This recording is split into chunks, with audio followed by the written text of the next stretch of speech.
오늘은 치킨을 먹었는데요. 저는 문득 닭이 궁금해졌습니다. 지금껏 살면서 얼마나 많은 닭을 먹었고 앞으로 얼마나 더 먹게 될까요? 오늘은 알아도 쓸모없지만 당신이 몰랐을 닭 알아보기입니다.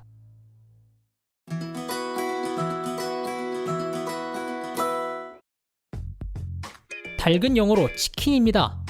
먹기 위해 조리한 닭고기만이 아니라 살아있는 닭도 치킨으로 부를 수 있군요. 특이하게 암탉, 수탉마다 명칭이 다른데 암탉은 hen, 수탉은 루스터 또는 커크라고 합니다. 하지만 수탉을 부르는 커크는 남자의 성기를 의미하는 속어라고도 하는군요. 외국에서 콜라를 주문하기 위해서 코크라고 말하지 않고 커크라고 말하면 큰일 납니다. 실제로 한 영어 강사께서 콜라를 주문하는 문장을 커크라고 강의하신 영상이 외국에 퍼져서 유명한 영상이 된 일도 있었다고 하네요. 닭은 탄환으로도 쓰입니다. 이 사진에 보이는 치킨건이라고 부르는 총의 탄환이 바로 닭인데요. 치킨건 어디에 쓰는 걸까요? 비행기가 날아다닐 때는 새가 부딪히는 사고가 많죠. 특히 유리나 엔진에 부딪히는 충격에 취약해요. 비행 중인 항공기가 조류와 부딪혀서 생기는 항공사고의 일종으로 버드 스트라이크라는 단어도 국제적으로 쓰일 정도인데요. 이는 비행기의 운행에 문제가 생겨 인명피해까지 이어질 수 있는 아주 위험한 사고가 될 수 있어요. 이렇듯 위험한 비행기의 버드 스트라이크를 테스트하기 위해서 미국의 항공기 안전시험에 치킨건으로 닭을 쏩니다. 비행 중인 비행기는 약 350km의 속도로 새와 부딪힌다고 해요. 만약 새가 비행기 앞 유리에 충돌한다면 새가 유리를 뚫고 관통에 들어오거나 산산조각 나서 승무원의 눈까지 다치게 될 수도 있다고 합니다. 공항에서는 새가 엔진 등에 빨려 들어가 사고를 일으키지 않도록 허공에 총도 쏘고 인근 새떼도 추적, 관찰하는 등 조치를 취하고 있지만 그래도 새를 전부 쫓아내진 못하는 것 같아요. 치킨건은 1.8kg의 닭을 560에서 670km 정도의 속도로 발사하는데 여기엔 압축된 공기를 사용합니다. 많은 조류 중에 탄환으로 닭이 쓰이는 이유는 값이 싸고 쉽게 구할 수 있기 때문이라고 하네요. 닭에게 거는 최면도 있습니다. 치킨 최면, 닭 최면이라고 부를 수 있겠네요. 방법은 간단합니다. 닭이 앞을 볼 수 있도록 닭을 잡아줍니다. 그리고 막대기나 손가락을 바닥에 대고 닭의 부리 앞에 쭉 뻗는 선을 긋습니다. 이때 닭의 머리가 선을 긋는 바닥 가까이에 있는 상태라면 닭이 최면에 걸릴 수 있다고 합니다. 이 치킨 최면은 짧게는 30초, 길게는 3시간 47분의 기록까지 있다고 하는데 최면에 걸린 닭은 도중에 눈을 깜빡이며 졸기까지 한다고 해요. 동물 행동학자들이 말하기를 이건 동물들이 위험한 상황에서 죽은 척을 하는 것과 같은 거라고 하네요. 그런데 닭에게 이 최면을 걸 때 주의사항이 있다고 하는데요. 반드시 닭을 위에서 지배하듯 붙잡고 있어야 하고 닭의 눈을 바라보고 있어야 한다고 해요. 그렇지 않으면 닭이 도망가거나 무섭게 공격하기도 한다고 하니까 따라 하려거든 꼭 기억해주세요. 닭이 먼저냐 달걀이 먼저냐 하는 질문은 아주 유명하죠. 철학적으로도 과학적으로도 생각해볼 수 있는데 이 의문은 무려 기원전 4세기 아리스토텔레스도 진정한 기원이 없는 무한한 수열이다 라고 이야기했다고 하네요. 사실 과학적으로는 대략적인 답이 나왔다고 합니다. 달걀이 먼저라고 해요. 크게 육지에서 알을 낳는 모체와 알의 상관관계 중에서 무엇이 먼저인가를 따져보는 접근으로 나온 결과인데 그 이유는 물에 남아있지 않은 채로 육지에서 낳은 단단한 껍질의 알은 약 3억 1,200만 년 전에 나타났는데 닭의 조상으로 여겨지는 붉은 정글새는 길어봤자 8,000년 전에 태어났다고 하네요. 구체적으로 닭과 달걀이라는 개체로 한정한다면 현대의 달걀에서 발견되는 단백질로부터 답을 찾을 수 있다고 합니다. 암탉은 자궁에서 OC17이라는 유전자를 만들어서 알 주변에 두꺼운 탄산칼슘 껍질을 형성해서 강화된 알을 낳는다고 해요. 이 OC17은 알이 아니라 닭에서 발현되기 때문에 이 유전자를 가진 최초의 닭은 아주 먼 옛날 다른 닭들은 가지고 있지 않은 유전자를 가진 돌연변이로 태어난 거라고 하네요.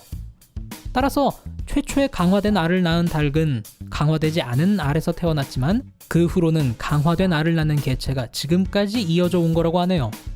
따라서 지금 우리가 보는 달걀과 닭은 달걀이 먼저 태어났다고 보면 된다고 해요. 블루피콕, 번역해서 푸른 공작이라는 의미의 영국 전술 핵무기 프로젝트의 기밀 문서가 2004년 1월 세상에 공개됐습니다.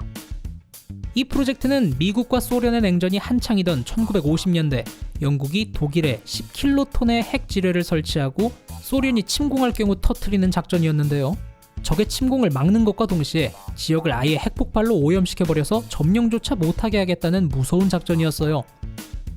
1954년부터 개발된 푸른 공작 프로젝트는 1957년 7월 영국군이 핵무기 10대를 주문하면서 실전 배치되나 싶었지만 핵폭발로 인한 낙진, 영토의 파괴와 오염에 따르는 정치적 문제가 너무 크다는 이유로 취소됐다고 합니다.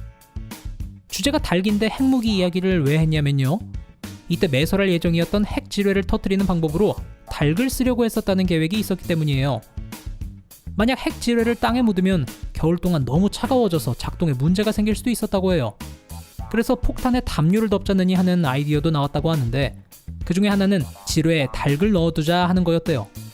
닭이 일주일 정도 생존할 수 있을 만큼의 물과 음식을 닭과 함께 지뢰에 넣어서 핵 작동에 필요한 장치가 얼어붙지 않을 정도의 온도를 유지하자는 제안이 있었다고 해요.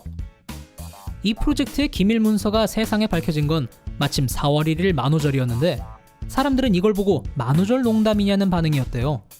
그렇게 생각할 만도 하죠. 근데 국립기록보관소 책임자는 공무원은 농담을 하지 않는다면서 일축했다고 하네요. 하마터면 닭 한 마리가 핵무기를 터뜨릴 뻔했네요. 닭은 다른 닭의 감정을 이해하고 공감하는 능력이 있다고 합니다. 보통 무리 생활을 하는 동물들이 공동의 목적으로 함께 행동하는 것과는 달리 조금 더 고차원적으로 다른 닭의 감정을 공감할 수 있다는 건데요. 영국 생명공학, 생명과학연구재단인 BBSRC에서 2011년에 실시된 실험으로 닭이 공감 능력을 가졌다는 것이 처음 증명됐다고 합니다. 병아리가 고통이나 불편함을 느끼는 상황을 엄마 닭이 인지할 때 그 암탉은 털갈이를 줄이고 경계를 강화하면서 병아리를 향해 더 많이 소리를 내며 뭔가 말했다고 합니다. 학자들은 암탉이 병아리의 상태를 우려하는 표시로 해석했다고 하네요. 또 이때 암탉의 심장 박동수가 증가하고 눈의 온도도 낮아졌다고 해요. 한국에서는 닭대가리라는 말이 멸칭으로 쓰이기도 하는데 사실 닭은 코끼리와 함께 고차원의 사고를 할 수 있는 동물이라고 하네요. 게다가 닭은 사랑받는 걸 좋아하는 동물이기 때문에 사람이 쓰다듬어주고 애정을 주면 행복을 느낀다고도 합니다. 이렇게 보니 닭이 예전보다는 조금 달라 보이네요.